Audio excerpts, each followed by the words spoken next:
નારંગીમાં રહેલા vitamin C, fibre, vitamin A, B, calcium, potassium, magnesium, phosphorus વગેરે પોષક તત્વો શરીરને સ્વસ્થ રાખવામાં ઘણી મદદ કરે છે.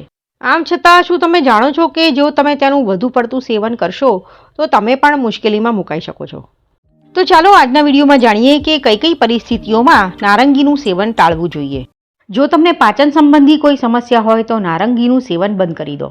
વધુ પડતા નારંગીના સેવનથી પેટમાં ખેંચાણ, ઝાડા, અપચો વગેરે જેવી સમસ્યાઓ થઈ શકે છે. એટલું જ નહીં, તેમાં રહેલા વધુ પડતા ફાઇબરને કારણે તમને ઝાડા પણ થઈ શકે છે. નારંગીમાં રહેલું એસિડ દાંતના ઇનેમલમાં રહેલા કેલ્શિયમને અસર કરી શકે છે અને બેક્ટેરિયલ ચેપનું કારણ બની શકે છે. આના કારણે વ્યક્તિના દાંતમાં પોલાણ થવાને કારણે તેના દાંત ધીમે ધીમે બગડવા લાગે છે. જો તમે નારંગીમાં રહેલા એસિડનું વધુ પડતું સેવન કરો તો તમને એસિડિટીની સમસ્યા થઈ શકે છે. જે વ્યક્તિ એસિડિટીથી પીડાતી હોય અને નારંગીનું સેવન કરે તો તેને છાતી અને પેટમાં બળતરાની સમસ્યા વધી શકે છે. બાળકોને નારંગી ખાવા ન આપવી જોઈએ, કારણ કે નારંગીમાં રહેલું એસિડ પેટની સમસ્યાઓનું કારણ બની શકે છે.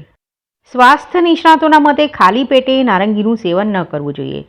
નારંગીમાં રહેલા એમિનો એસિડને કારણે પેટમાં ઘણો ગેસ બનવા લાગે છે. આ ઉપરાંત તમારે રાત્રે નારંગી ખાવાનું ટાળવું જોઈએ, કારણ કે નારંગીની તાસીર ઠંડી હોય છે, જે શરદી અને ખાંસી જેવી સમસ્યાઓ કરી શકે છે. જે લોકો હાડકાં અને સાંધાના દુખાવાથી પીડાતા હોય તેમણે ભૂલથી પણ નારંગીનું સેવન ન કરવું જોઈએ. નારંગીનું સેવન કરવાથી તમારો દુખાવો વધી શકે છે. નિષ્ણાતોના મતે જે લોકો કિડનીની સમસ્યાથી પીડાતા હોય તેમણે પણ નારંગીનું સેવન ન કરવું જોઈએ. આનાથી તેમની સમસ્યાઓ વધી શકે છે. જે લોકોને હાર્ટબર્નની સમસ્યા હોય તેમણે પણ નારંગીનું સેવન ન કરવું જોઈએ. નારંગીમાં એસિડિક ગુણો જોવા મળે છે. જો તમે નારંગીનું સેવન કરો તો હાર્ટબર્નની સમસ્યા વધુ વધી શકે છે. કેટલાક લોકોને નારંગી ખાવાથી એલર્જી થઈ શકે છે.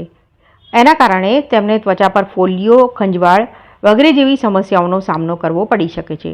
તેથી નારંગી કે નારંગીનો રસ ન ખાવાનો પ્રયાસ કરો. જો તમને પહેલાંથી જ કબજિયાતની સમસ્યા હોય તો આવી સ્થિતિમાં નારંગીનું સેવન મર્યાદિત કરો. વધુ પડતા નારંગીના સેવનથી કબજિયાતની સમસ્યા વધી શકે છે. ખરેખર નારંગીમાં પુષ્કળ પ્રમાણમાં ફાઇબર હોય છે, જે તમારી કબજિયાતની સમસ્યાને વધારી શકે છે. નિષ્ણાતોના મતે વ્યક્તિએ દિવસમાં ફક્ત 1 કે 2 જ નારંગી ખાવી જોઈએ. આ સાથે કેટલીક વસ્તુઓ એવી પણ છે જે ભૂલથી પણ નારંગી સાથે ન ખાવી જોઈએ. તો કઈ કઈ છે એ વસ્તુઓ, ચાલો જાણીએ. ભૂલથી પણ નારંગી સાથે દૂધનું સેવન ક્યારેય ન કરવું જોઈએ.